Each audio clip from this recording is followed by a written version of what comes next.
Hey people, Anthony, 4x4 Diesel. This is a 2014 Hilux also, and 47,000 kilometres. We believe look, if they've had the injectors out at the 40,000 or something service to check valve clearance, they've done a very neat job, and it's hard to tell that they've done so. But the telltale sign might be that little sweat of oil around the injector solenoids, all four of them, which is what made me suspect on it. Did the EJAR clean, all that sort of thing, and then just went for a road test, and I noticed it is quite noisy is what I was thinking, and that's why I've got the Hilux. I like to compare to that 2013, so same injectors, that sort of thing. And I'm not saying Hiluxes are quiet, but when they're cold in particular, some of the noise they make, and when it's just not normal, it had me concerned. So then when Mark said he was coming past to pop in for a quick visit, I thought, well, we'll do a wrap-up video on his vehicle. And what I did, I asked him to drive this one around the block just briefly, just to see what it's like in his opinion, because it's a 2014 Hilux. Like, he's got a 2014 Hilux. They're both 5-speed autos. So not only about the injectors and whether they're noisy or not at 47,000 Ks, but we're also going to talk a little bit about the suspension, the Dobinsons suspension versus the stock suspension, because there's a massive difference there, and you might be surprised. So firstly, in your opinion, so this, I wouldn't say it was cold. I probably drove it, it's probably 2 or 3 hours ago. So I think it was before, let me think, it was before lunch. And it's now, what time is it now? 4 o'clock or something? 5 o'clock. 5 o'clock. Okay, people don't know that. I only work school hours, so disregard the time. It's 3 o'clock, okay? Right, now, school, don't, just, you know, if you want an injector kit, it's Monday morning, 7:30 a.m, text message only. Get it wrapped up early as possible, because I'm busy packing those kits, and then we've got to do all this stuff, work on these cars and get your videos together the rest of the week. Busy, busy, busy. Text messages aren't helping, so... I drove it a few hours ago, let's say, because we can't say past 5 o'clock. And you drove it half an hour ago, 20 minutes ago. So I'd say it was, coolant was probably down to 20, 25 degrees. What do we got here? Ambient temps of 18, was it? 18, 19 when you were driving, something like that on the outside tent. So I would say it was pretty cold. So I asked you, just start it up and just drive straight out slowly and just cruise around, stop, start. How would you describe it compared to your Hilux, let's say before you replace the injectors? So your 150,000 K Hilux, how does this compare at 47,000 Ks? How does it compare to yours? Let's just disregard the kilometres. How does it compare? Much noisier than mine ever was. So this is real, and that's what I thought, and that's why I asked you. I thought, I don't want to be telling people things. Am I imagining things here or what? I need another opinion. And I thought, what better person, you know, whatever. So we're in agreement that, you know, heaps, just, it's noisy, isn't it? Yeah, I'm surprised how noisy it is, to be quite honest. So that's not good.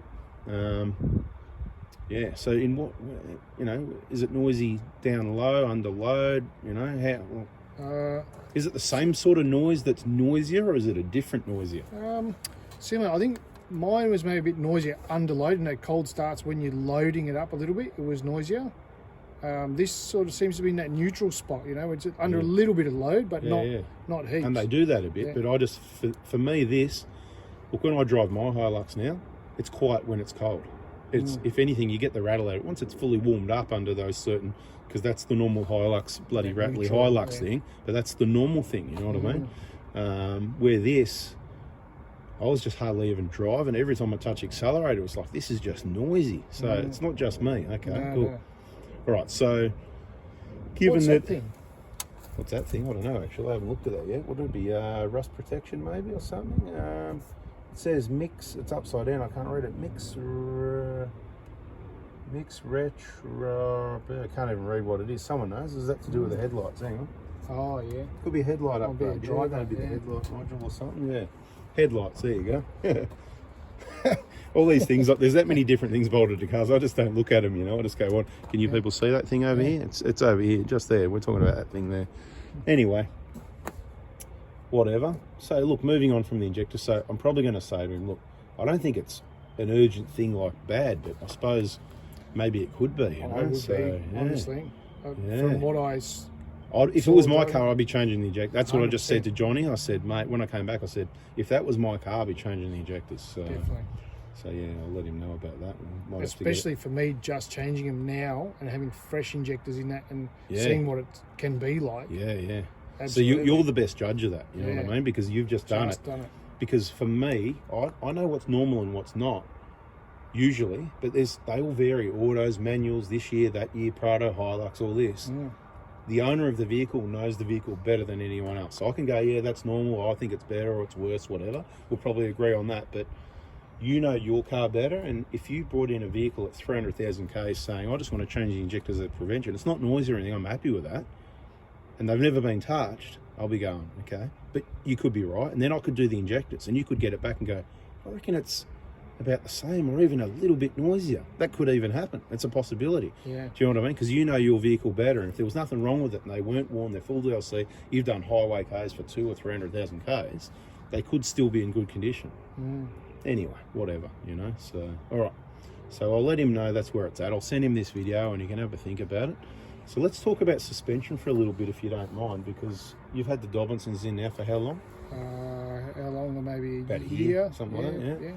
Okay, so what springs do we put on the front? 302s? Because you haven't got a bull bar on it. Yeah, it doesn't. You don't remember that. Doesn't really matter so much about the springs. Whatever you chose for me. That's it. Okay, and on the rears was the 041s, wasn't it? So the medium out of 040s, 041, 042, you had the 041s in the middle, which we always thought, well, maybe they'll be a bit of a hard ride, that sort of thing. But I always say to people now, especially with the Prados, even with the 329s, the ride's really good because the monotubes are awesome. And it seems to be the case that the same in this. So what I did in my Hilux, I put the parabolic springs in thinking, I want a smooth ride. But I probably should have put the 040s in because it's an awesome ride. But then I go in your car, 041s, and I go, that's an awesome ride anyway. So I could have 041s, I would have more height. And then when I throw some weight in their back, it's going to stay up higher, which is really what I want. Yeah. Anyway, so anybody want to buy some parabolic springs? Anyway, as soon as you put the load in, they go down, right? No, they're good. They are comfy. But I've got to say, comparing those to your car, although you've got a little bit more weight than the alloy train, the Hilux most of the time, with some tools and gear and things, what I think we worked out. I think that the ride, it feels the same. We've driven up that bumpy road together, both together in one and the other, and I think we agree that the ride's pretty much the same between the parabolics in mine and the 041s in yours. So it's the monotubes, the valving that do it, that give you the comfort. It's not the springs that are giving you the harsh ride, really. It's the crappy suspension that people put with springs. Anyway, there we go, right? So there's some more info for you. Suspension as well. That's mixed into our Is Your Injectors Noisy video. What am I going to call that one? To get people's attention on suspension. And do you need, you know, well, this is what interesting to note that when I drove this earlier, I reckon the standard Toyota suspension this has in it feels harder than my Dobinsons. That's what we're getting to. That's right, exactly. So this has got standard suspension. I'll just have a look. Did you have a look at all? Or? Yeah, I think it looks standard to me. It looks standard. Yep. That'll be standard, and I don't doubt he would have changed the rear. So mainly assumptions here, but I'm pretty confident that this vehicle, it's one owner. He's had it since new. So it parks in the garage. It's been out in the sun 10 days, he told me. It looks beautiful. Yeah. So that's what he's looked after it like. So he'll be devastated to watch this video, to be quite honest. So because, look, I don't think he'd be too fast because it's 9 years, but the way he's looked after it and everything, it's like you'd be surprised. It'd be like you'd be pulling your hair out going, why? And what I'm saying is, from those the sweat around the injectors, that's probably why they've had them out. Similar thing as what I believe to yours. It's probably been noisy since they had those pipes off, like all the other ones, because full DLC injectors, I don't believe, you know, they should get noisy and be like that, you know. We should be able to get more life out of it. So you reckon this ride's crap? It's a hard ride. Well, harder than mine, definitely. So standard Toyota rear springs and rear shockers ride harder than Dobinsons, monotubes and 041s. Simple as that. And the front or rear or evenly, did you notice front or rear, anything in particular? I definitely felt the rear, but then I started paying a bit of attention, and I reckon the front's a bit harder. The front as well, there you go. And these are only done 47, what was it, 47 I said? So they don't bugger all case, so that as far as struts and shockers go, they're not due. But of course, age, rubbers and things, but the Toyota stuff's pretty good. Anyway, there you go, something for everybody to think about. And it could go off topic like this, so you never know. So that's why I always say subscribe, turn the bell on. If you liked it, hit the like button. If you didn't like it, don't hit the like button. But, you know, just watch the videos and watch till the end, because it could be a completely different topic by the end of the video, and you'll be missing out on information if you just don't watch all the videos and watch till the end. There's a whole lot of info in there. Thanks for watching and listening. Hopefully it's helped you, and maybe catch you on the next video. Ciao for now. Ciao for now. Ciao for now. See ya.